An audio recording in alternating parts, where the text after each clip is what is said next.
Graça e paz. É um desafio estar aqui, tá certo? E eu estou nervoso, hein, pastor?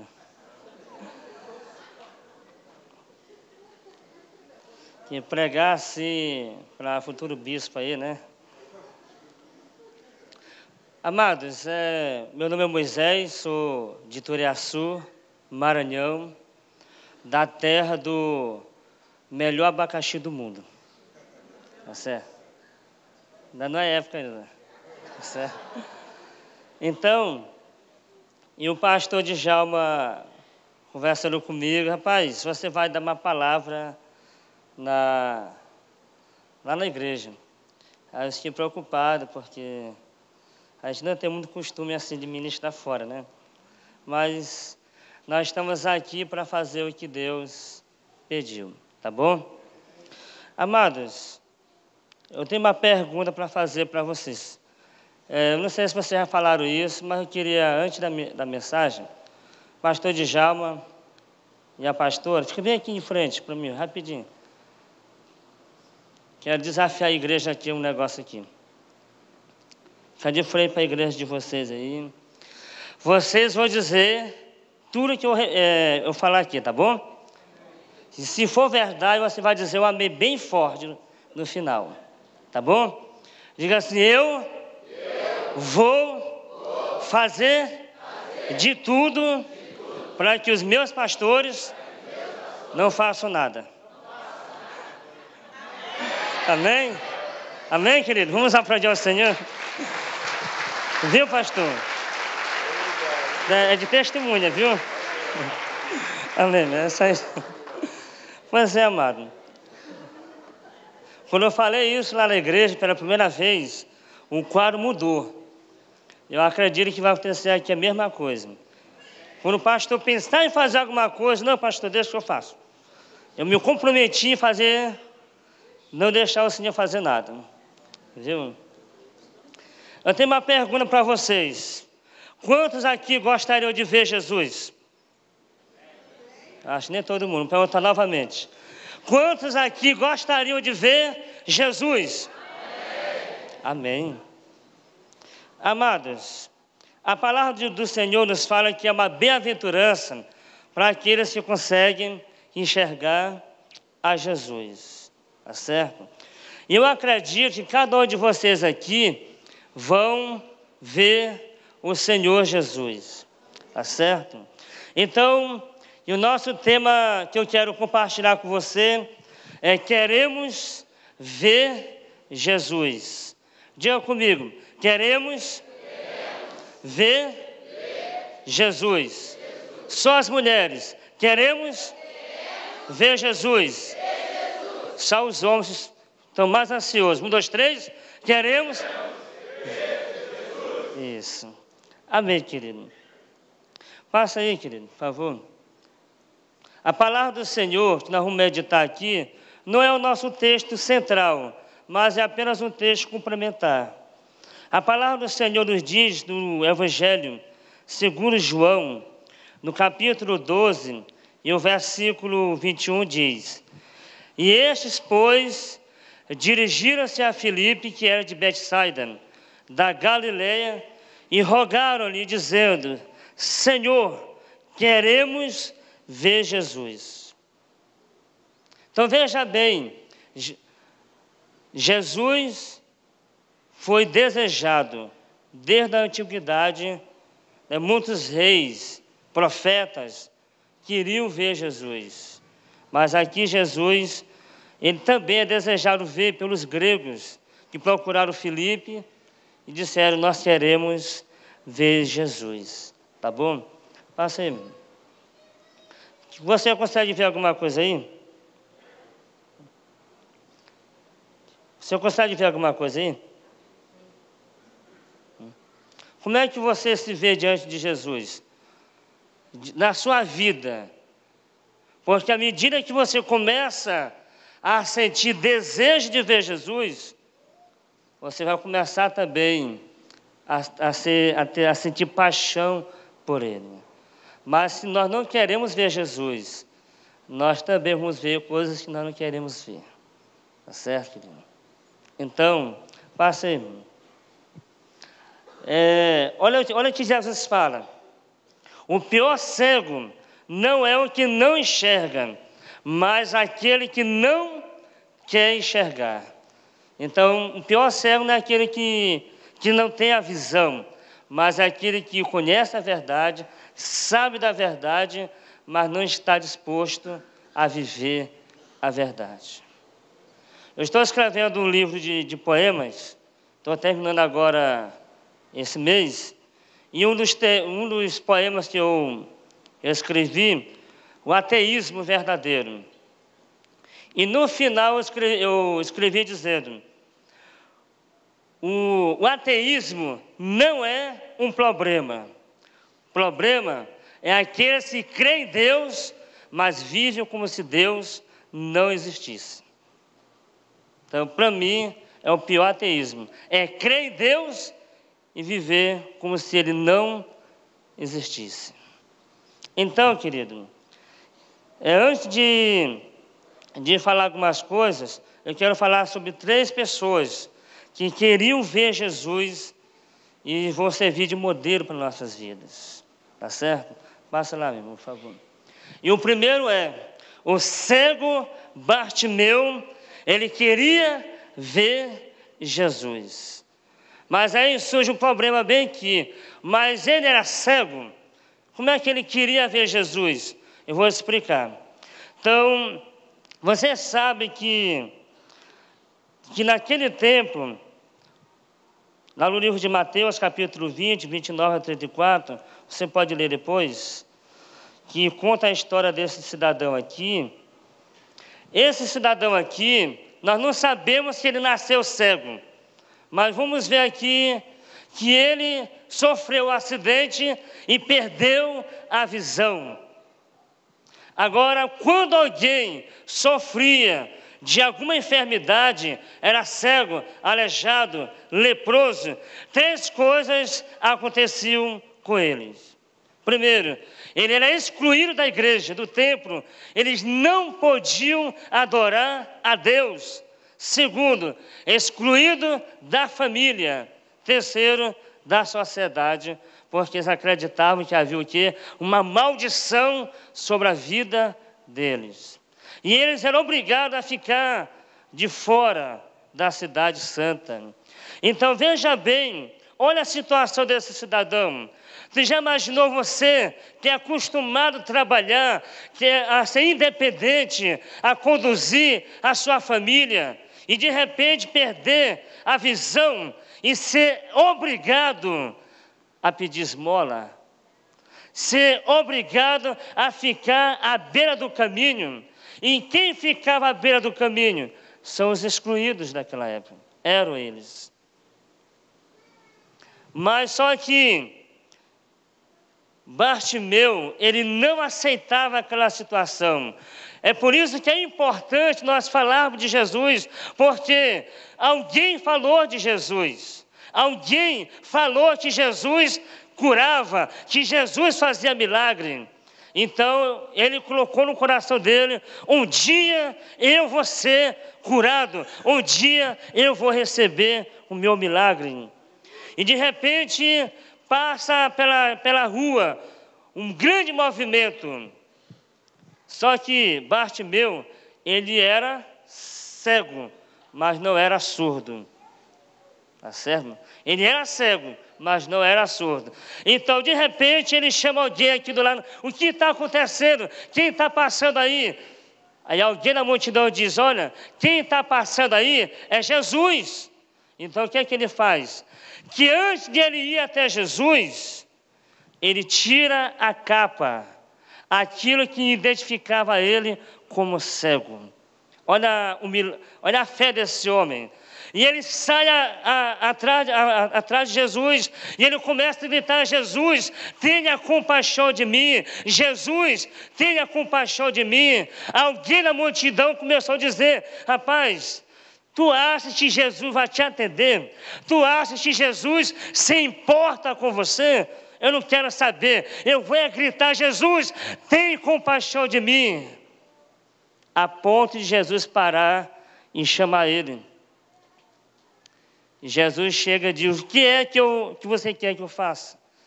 E ele diz: eu quero ver. Então Jesus tocou nele e disse: seja feita conforme a sua fé. E na hora que Jesus tocou nele, orou por ele, os olhos se abriram.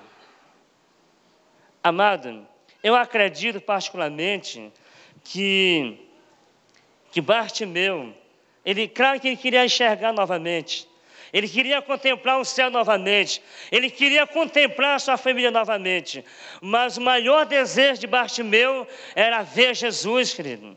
Eu acredito ali que tanto ele ouvir falar de Jesus, eu também quero ver, eu também quero ver Jesus, eu também quero ver Jesus de Nazaré. Quantos querem ver Jesus? Só que Bartimeu, ele tinha alguma dificuldade, mas ele rompeu. A primeira coisa, a cegueira. Segunda coisa, aquilo que me identificava, a capa dele. Então, para você ver Jesus, é necessário você começar a enxergar aonde Jesus está agindo. E o que Jesus quer fazer por meio da sua vida. Amém, querido? Então, segundo personagem, Zaqueu queria ver Jesus. Eu acredito que todo mundo conhece a história de Zaqueu, amém? Amado, lá no livro de Lucas, capítulo 19, de 1 a 10, conta a história de Zaqueu. Quem era Zaqueu?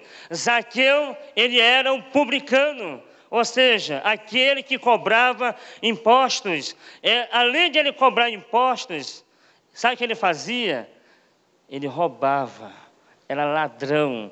E por causa disso, ele não era querido na sua terra. O pastor Billy Graham diz que Zaqueu, ele era um palha social. Por mais que Zaqueu fosse um homem bem-sucedido, um homem de sucesso, ter fama, ter dinheiro, ter sucesso, mas Zaqueu era um solitário. Ele não tinha amigos. Os amigos deles eram só amigos interesseiros. Só queriam o dinheiro dele, só queria aquilo que ele podia oferecer. Mas só que Zaqueu também, um dia, ouviu falar de Jesus. Olha a importância de falar de Jesus, querido. Então, um dia ele ouviu falar de Jesus, e de repente ele soube também que Jesus ia passar na sua cidade. E Jesus vai passar por aqui, eu não acredito. Eu vou lá me arrumar. Ele se arrumou e desceu. E quando ele foi para ver Jesus, a primeira dificuldade foi a multidão. Ele era igual eu, baixinho, tá certo? A multidão do tamanho do pastor Djalma, né? Agora imagine, um popstar chegando, todo mundo querendo abraçar, querendo ver, querendo um autógrafo.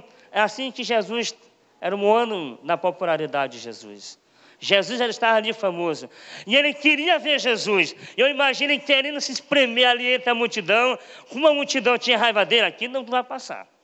Aqui não vai passar. Eu imagino que o pastor Djalma estivesse lá e fazia mais assim ainda. Aqui não vai passar. Brincadeira, viu, pastor? Então, aí, amado, a multidão não deixou Zaqueu ver Jesus. Mas só que Zaqueu estava tão focado em ver Jesus, eu não vou perder isso, rapaz, Jesus vai passar por ali. Quer saber, eu vou subir aqui nessa figueira. E ele subiu na figueira, e Jesus foi passando. Antes de você contemplar Jesus, Jesus te contempla primeiro. Amém, amado? Antes de você ver Jesus, ele já te viu. Vira para a pessoa que está ao seu lado. Jesus já te viu. E em breve você vai ver Jesus. Amém, amado? Mas sabe o que eu acho interessante? É que quando Jesus passa lá, Jesus olha, Zaqueu, desce depressa, porque hoje me convém estar em sua casa. Amado, olha a alegria de Zaqueu, querido. Zaqueu, eu acredito que ele nem desceu como ele subiu. Ele se jogou ali e foi lá dentro da sua casa, chegou, olha, pode mandar matar ali a melhor ovelha, um boi. Vamos fazer um grande banquete porque Jesus está aqui na minha casa. Que alegria! Eu só queria ver, mas eu fui contemplado. E hospedar Jesus, e alguém começou a dizer, eu não acredito. Tanto homem santo, tanto homem cheio do poder de Deus, tanto homem religioso, foi se hospedar na casa de um pecador, na casa de um ladrão, não acredito. Amado, não importa o que as pessoas pensam de você. Porque quando Jesus te contempla, Jesus já é apaixonado por você. Jesus, Ele te ama. O desejo de Jesus é revelar a glória dEle para você. Amado, eu acho interessante que Zaqueu ali teve um encontro com Jesus. E sabe o que aconteceu? Zaqueu disse, olha Jesus, eu sei que eu tenho roubado. Eu vou devolver 4 vezes mais para aquelas pessoas que eu tenho roubado. E ainda vou dar metade. Zaqueu foi tão esperto, porque eu acho que ele estava ali perto, com o jovem rico. Jesus, olha, vai vender tudo que tu tem e dá aos pobres. Antes de Jesus falar isso, eu vou dar metade dos meus bens. Zaqueu foi esperto, viu? Ele viu um rico lá dizendo, olha, pega tudo que você tem, dá aos pobres. Aí Jesus, antes de tu falar alguma coisa, eu vou dar metade, não vou dar tudo não, vou dar só metade dos meus bens. Zaqueu foi esperto, mano. E sabe o que acontece, mano? Ele diz assim, Senhor, eu me arrependo de todo o meu coração. Eu só olhava para mim. Eu só me enxergava. Mas hoje eu contemplo o Senhor. Sabe o que Jesus diz ali? Diz, olha, hoje houve salvação nesta casa. Porque esse também é filho de Abraão. Querido, quando eu analiso essa história, eu fico emocionado, porque o alvo central de Jesus é salvar os pecadores. Né? Amado, e Jesus disse que quando você consegue enxergar Jesus, o que acontece naturalmente é a salvação da sua família. Amém, querido? O terceiro, para a gente finalizar, tá? Então, Simeão queria ver Jesus. Amado, lá no livro de Lucas, capítulo 2, 29, Simeão fala, agora, Senhor, despede em paz o teu servo, segundo a tua palavra, pois os meus olhos já viram a tua salvação. Amado, quem era Simeão? Era um dos líderes, era um dos que trabalhava ali no templo, era um dos sacerdotes, era alguém era algum líder da casa de Deus. E ele orando, já da terceira idade, ele orando, o Espírito Santo diz, olha, eu te digo, tu não morrerás enquanto você não ver a salvação de Deus. E um dia ele foi ministrar ali no templo, fazer um sacrifício. Aí sabe o que acontece? Ele pega uma criança, ao levantar e ao ser revelado, quando ele viu que ele estava carregando, vendo o próprio Jesus, ali o Jesus bebê, Jesus pequeno, ele entrega para sua mãe, ele entra na presença de Deus novamente e diz, Senhor, agora eu posso morrer, agora eu já posso descansar, porque os meus olhos já viram a tua salvação. Amado, do dia em que você entregou a sua vida a Jesus, nesse dia você contemplou Jesus. Não Jesus fisicamente, mas um Jesus vitorioso, um Jesus que te salvou, que te perdoa, que te libertou. Amém, querido? Amado, vou perguntar novamente. Quantos aqui querem ver Jesus? Amém? Passa lá, meu irmão. Vamos concluir. Olha que a Bíblia diz aqui, ó. Lá no livro de Apocalipse, capítulo 1, verso 7. Toda a igreja, leia para mim, por favor.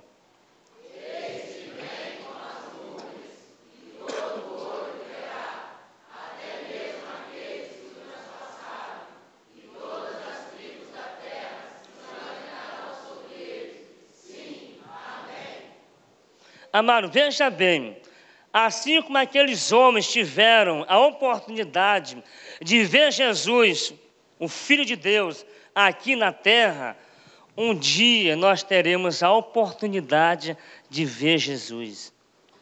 Amém, querido? Amém. Nós vamos contemplar Jesus, mas tem um porém.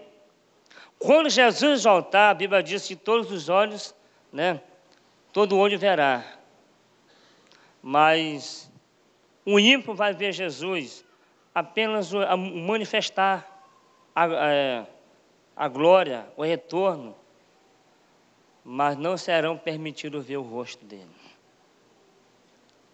Porque a Bíblia diz que quando Jesus falou isso, quando o Filho do Homem vier, uns vão cair como rede no mar. Não vai poder contemplar o rosto de Jesus, querido. Mas você que é crente, você que ainda não entregou a sua vida a Jesus, você tem a oportunidade de ver Jesus. Mas surge uma pergunta: o que é preciso fazer para ver Jesus? O que é que você acha? O que é preciso fazer? Primeiro, passa lá, meu irmão. É preciso crer verdadeiramente. Porque se você não crê, tá certo? Se você não crê, olha que Jesus fala em João 11:40. Respondeu-lhe Jesus: não te disse que se creres, verás a glória de Deus? Amado, para você ver Jesus o dia, primeiramente é necessário você crer que você vai ver. Porque se você não crê, você não vai ver. O que é crer? Crer é muito mais do que acreditar. Mas crer quer dizer obediência. Porque você só faz aquilo que você acredita. Tá certo, amado? Então, o primeiro passo é crer que Jesus veio à terra e morreu em seu lugar. É necessário crer que você é pecador e que sem Jesus você está perdido. Sem Jesus, nós estamos perdidos. No final, vamos contar um testemunho de uma pessoa que eu conheci, muito forte o testemunho dele. Então, é necessário você crer. Amém? Passa lá. Segundo, para ver Jesus, é preciso ser o quê? Eu não ouvi. Ser o quê? Hebreus 12:14 diz: segui a paz com todos e a santificação, sem a qual ninguém verá o Senhor. Amado, se você quer ver Jesus, primeira coisa, tem que crer em Jesus.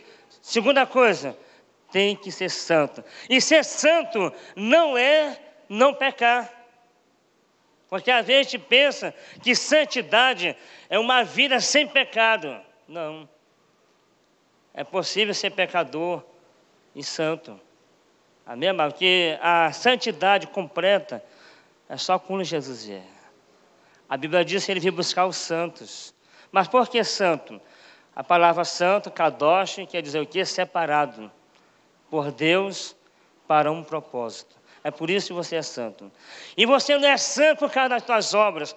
Você é santo por causa do sangue de Jesus que foi derramado na cruz. É o sangue de Jesus que justifica. Amado, conta que Martinho Lutero, ele estava orando lá no seu quarto e de repente o diabo apareceu para ele e começou a dizer: Lutero, aqui está a lista dos seus pecados, não tem jeito para você, você é um pecador, você mentiu, você fez isso, você fez aquilo, e aí começou a citar os pecados de Lutero. Aí Lutero disse, já terminou? Já. Então escreve bem embaixo, o sangue de Jesus me purifica de todo pecado. Amém, amado? Amado, quando Satanás apontar os teus erros, creia que Jesus já perdoou. Você já está perdoado pelo sangue de Jesus na cruz. Amém, amado? Toma posse dessa verdade. Não aceite a acusação de Satanás. Quantas pessoas que têm anos e anos de crente, mas ainda se lamenta por um pecado cometido lá atrás. Amado, a Bíblia diz que, lá no livro de Isaías, eu mesmo sou o que apaga os teus pecados. E das tuas transgressões eu não me lembro mais. Para que ficar lembrando do pecado? Se Deus já se esqueceu do seu pecado. Deus se importa com você. Seja santo. Diga para a pessoa que está ao seu lado. Seja santo. Senão você não vai para o céu. Senão você não vai ver Jesus. Porque na presença de Deus somente os santos reinarão. Amém, amado? Somente os santos de Deus. Amém, amado? Vamos lá, para a gente finalizar. Para ver Jesus é preciso o quê? Olha que Isaías 45, 22, 23 fala. Olhai para mim e sereis vós todos os confins da terra, porque eu sou Deus e não há outro. Por mim mesmo jurei, já saiu da minha boca a palavra de justiça, e não tornará atrás. Diante de mim se dobrará todo o joelho e jurará toda a língua. Mas o que é preciso fazer para ser salvo? Reconhecer que é pecador, reconhecer que Jesus morreu pelos seus pecados, e agora você só precisa confessar Jesus Cristo como Senhor e Salvador. É olhar para Jesus. É olhar para Jesus. Agora eu vou contar a história de um jovem, tá certo, mano?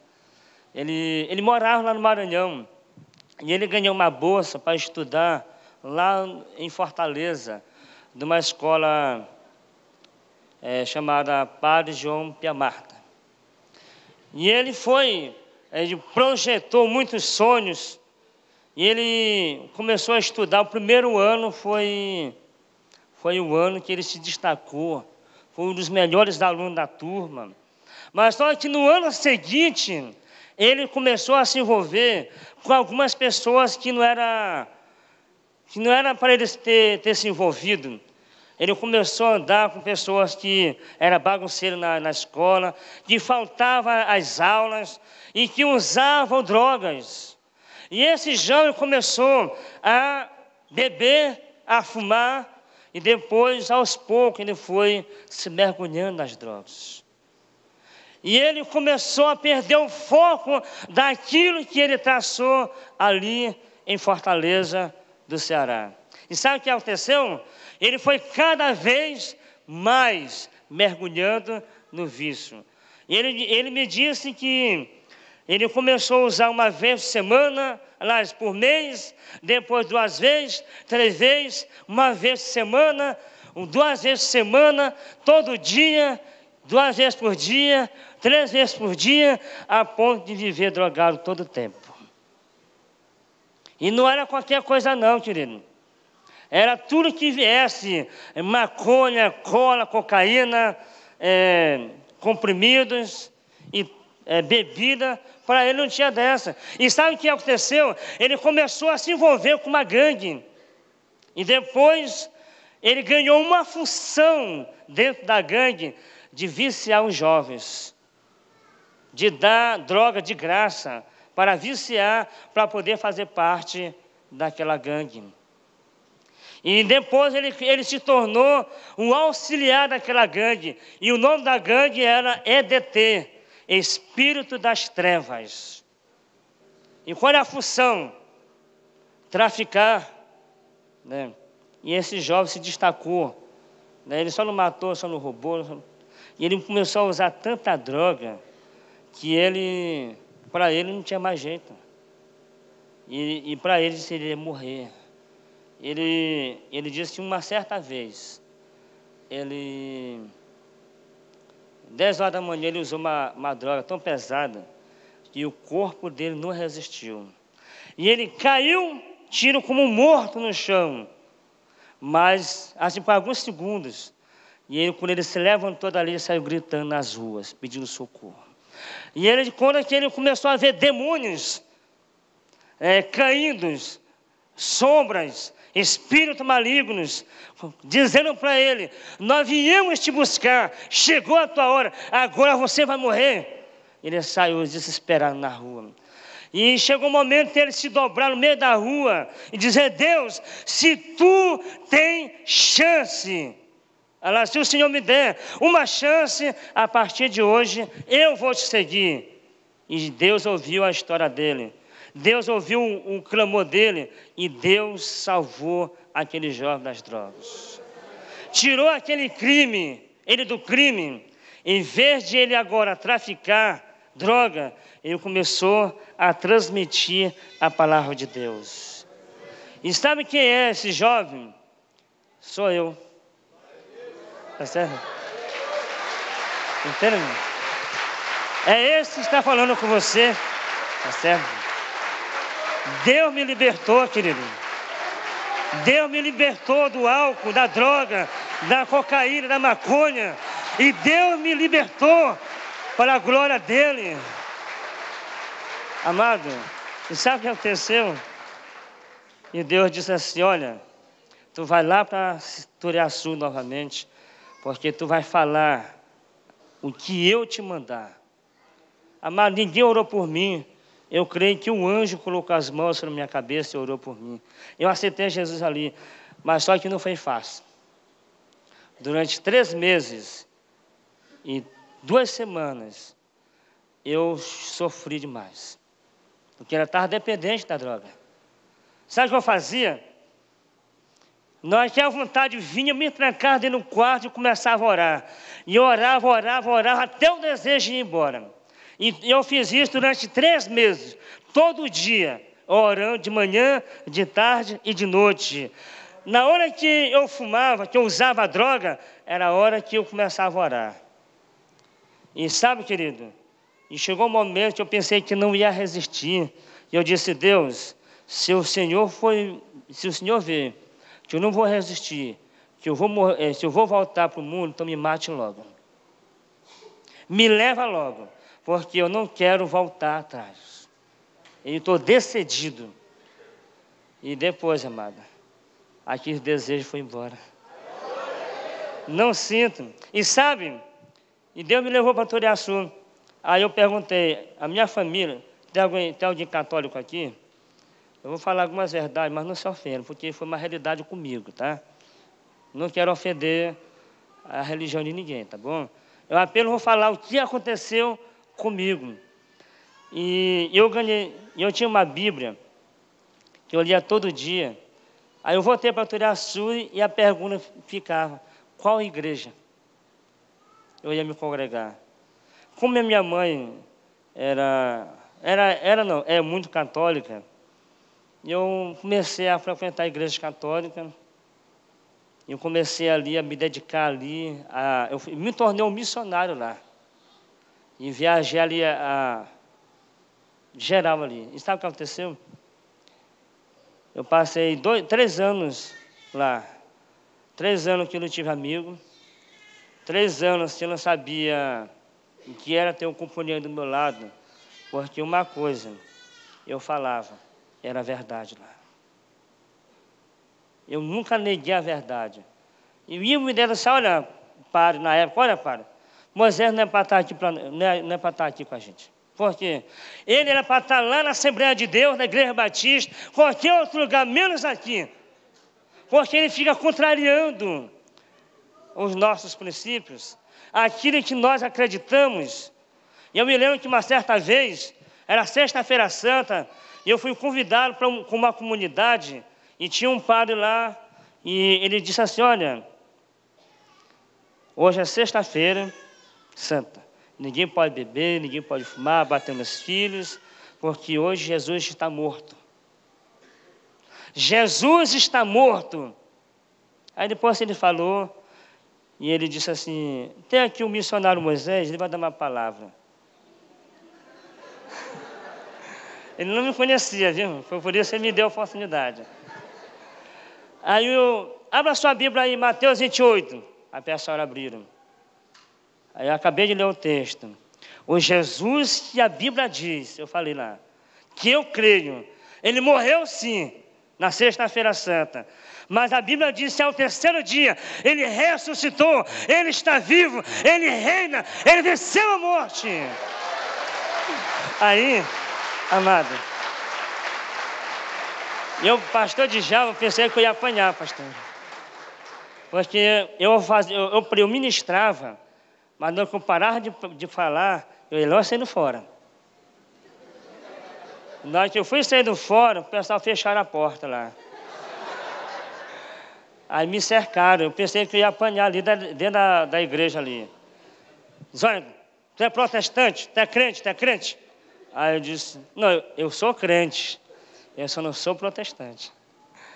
Aí, é porque tu fala assim como se fosse crente? Aí eu disse, ó irmão, vai reclamar para Deus, porque foi Deus que mandou falar. Aí eu sempre me escapava. Mas para finalizar, sabe como foi para mim sair? Depois de muita luta, porque a minha ideia era mudar, tirar aquelas imagens de aqueles ídolos de lá, e levar o povo a uma verdadeira adoração. Aí um padre, que chamava Padre Daniel, chegou assim, meu filho, eu vou te dar um conselho, o melhor conselho da tua vida. Ou não, pai? Se eu fosse tu, eu procuraria uma outra igreja. Eu procuraria uma outra igreja. Aí disse, por quê? Porque aqui não é teu lugar, meu filho. Porque o que tu prega está na Bíblia, por essas palavras. O que você ministra está na Bíblia. Nós temos um costume que vem lá do Vaticano, que não é da Bíblia. E mesmo assim o povo não quer mudança, o povo não muda, você não vai conseguir, você vai morrer aqui e você não vai realizar os projetos que Deus tem para a sua vida. O padre me evangelizou ali. Eu confesso, eu chorei ali, eu saí, eu fiquei chorando, eu chorei bastante. Aí eu reuni, entreguei, eu cheguei na igreja, porque eu aceitei Jesus na igreja batista, né? Eu me lembro que terminou o culto, aí eu chamei assim, eu disse, pastor, se Jesus viesse agora, eu tenho certeza que eu subiria. Mas como a Bíblia diz, que toda língua confessará, e todo joelho se dobrará, então falta isso para mim, eu quero fazer isso agora. Eu dobrei meu joelho, confessei Jesus Cristo como Senhor e Salvador da minha vida. Amém, amada? Certo, aí eu fiquei na igreja batista, né, por muitos anos, eu fiz meu seminário lá, mas teve um dia, os batistas tradicionais não creem muito assim no mover do Espírito Santo, né? E o Espírito Santo, eu fui batizado com o Espírito Santo.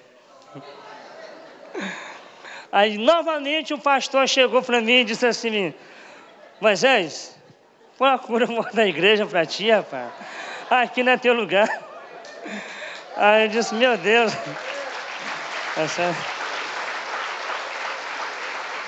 Aí eu me lembro, pastor, que eu sofri novamente.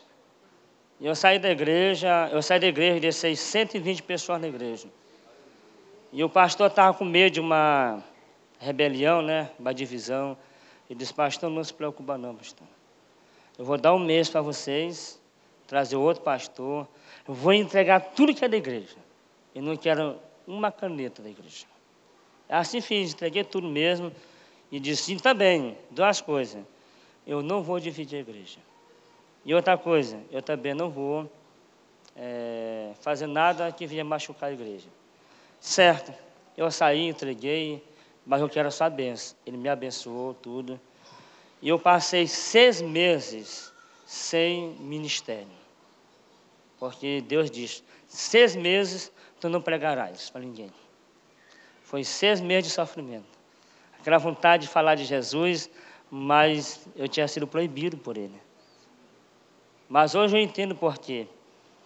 E nesse período, Deus usou uma pessoa, disse, olha, Deus manda te dizer que Ele vai levantar um novo povo, de longe. Você nunca ouviu falar. Você não conhece, mas é o tempo dele e Ele vai te dar o sinal. Tá certo. Aí passou os 6 meses, nós abrimos uma célula lá em casa. Deus já passou os 6 meses agora. A igreja está consolidada lá com o novo pastor. E certo, tudo bem. Comecei eu, minha esposa e minha filha e meu irmão. Só nós 4. Amados, e de repente Deus começou a fazer a célula crescer.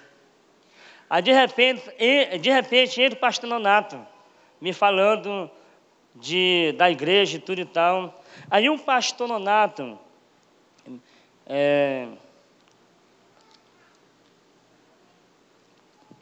me convida para mim vir aqui no Rio de Janeiro. Amado, quando eu cheguei aqui no Rio de Janeiro, quando eu entrei aqui na igreja da IPV aqui na sede, e quando eu fui lá para o Peniel, eu só senti o mover de Deus estremecer no meu lugar. Este é o povo que eu te dei. Tá certo? A IPV, tá certo? Amado, eu confesso que eu nunca pensei que um dia eu ia fazer parte da igreja presbiteriana. Tá certo, amado? Mas foi a igreja que Deus me deu. E eu conversando com o bispo, contei a minha experiência para ele, e disse: bispo, daqui para a glória, viu? Eu não quero ouvir ninguém chegar, pastor, procura outra igreja, não quero mais isso não. Mas eu acredito que essa aqui é a igreja que é uma família. Eu realmente sou apaixonado pelo IPV, pela visão da igreja. Eu tento honrar, né, de todo o meu coração, meus pastores que estão acima de mim. E esse é o meu testemunho, amada. E para finalizar, Deus me deu um projeto, né, ali em Turiaçu, chamado... nesse caminho aí, muitas pessoas nos procuravam para receber oração. E eu orava por essas pessoas, pelas famílias, e quando terminava, quer aceitar Jesus? Não. Aí eu disse: não, está errado. E eu entrei na presença de Deus e Deus disse... Eu disse: Deus, como eu devo fazer para mim orar pelas famílias e ganhar elas para Jesus? E não adianta só orar por elas. Eu estou disposto a não orar mais por elas se elas não quiserem fazer um compromisso contigo.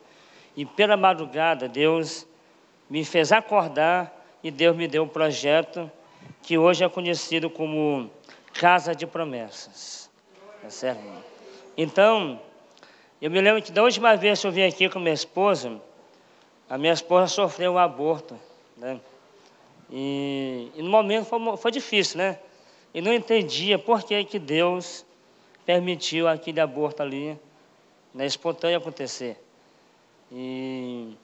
Mas quando foi com o bispo José Elias, ele ouviu um projeto e decidiu abraçar o projeto, lançou na IPV o projeto.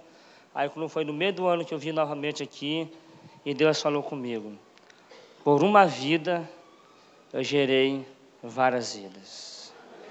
Que eu entendi que aquele filho morreu, mas através da morte daquele filho, Deus está salvando milhares de pessoas. Deus está salvando milhares de pessoas, querido. Amém? Amado, eu quero finalizar, tá bom? Quando eu chegar lá no céu, querido, quando eu chegar lá no céu, eu vou ver cada um de vocês lá. Quando eu chegar lá, eu dizer: pastor Djalma, valeu a pena a gente chorar, valeu a pena a gente sofrer, ser perseguido, valeu a pena. Diga assim: vale a pena sofrer. Se vai valer a pena sofrer por Jesus, porque, amada, a Bíblia diz que naquele dia Ele vai enxugar dos seus olhos todas as lágrimas. E quando eu chegar lá, querida, haverá 2 tipos de choro. Aliás, 3 tipos de choros. Primeiro choro de alegria, você que vai morar no céu. Segundo, daqueles que não irão morar no céu e que vão chorar, né? Vão se lastimar por perder a oportunidade de aceitar Jesus. E o terceiro choro é aquele amigo, aquele pai, aquela mãe, pode ser a sua mãe. Você já imaginou você chegar no céu e saber que o teu pai está lá no inferno sofrendo? O amigo que você tanto ama está lá no inferno sofrendo. Você já imaginou, amado, isso é um choro, querido, isso é um espanto. Amado, eu me preocupo com isso, querido. Você já imaginou chegar lá no céu e não poder ver mais a minha mãe? E saber que ela está sendo queimado lá no inferno? Ou um amigo seu, pare para pensar, porque quando eu quero ver Jesus, eu quero ver os meus amigos também lá. Eu quero ver os meus amigos lá. Você concorda comigo? Amém. Pastor, eu posso orar, pastor? Posso? Mas o pastor aqui me dá o... Amado, eu quero desafiar você. Aqui tem algum kit, né? Carta de promessas, né? Então, você pode ser culpado, porque a Bíblia diz, se você não falar o ímpio e ele morrer em seu pecado, eu vou requerer de ti o seu sangue. Isso é sério, querido. Eu me preocupo com isso, sabe? Porque Deus me libertou das trevas para a luz. Não durma na luz, porque o pior sono é aqueles que dormem na luz, como se nada estivesse acontecendo. Então, no final, né, o pastor é um kit, né, um kit desse, tem DVD, tem o livro, tem as lições, como funciona. Quanto é, pastor? R$10. Invista numa família. O que é R$10 para uma família? Tá bom? Se coloque em pé. Mas antes de orar, você vai orar comigo. Você vai dizer assim, coloque a mão no seu coração e diga assim, Senhor, nesse instante, eu reconheço que sou um pecador e que eu não mereço o teu sacrifício naquela cruz. Ó Deus, perdoa os meus pecados. Eu te aceito, eu te recebo, eu te confesso como meu Senhor e meu Salvador. Ó Deus, me receba, assim como eu te recebo. Perdoa os meus pecados, porque eu quero te ver um dia, a tua face. Amém.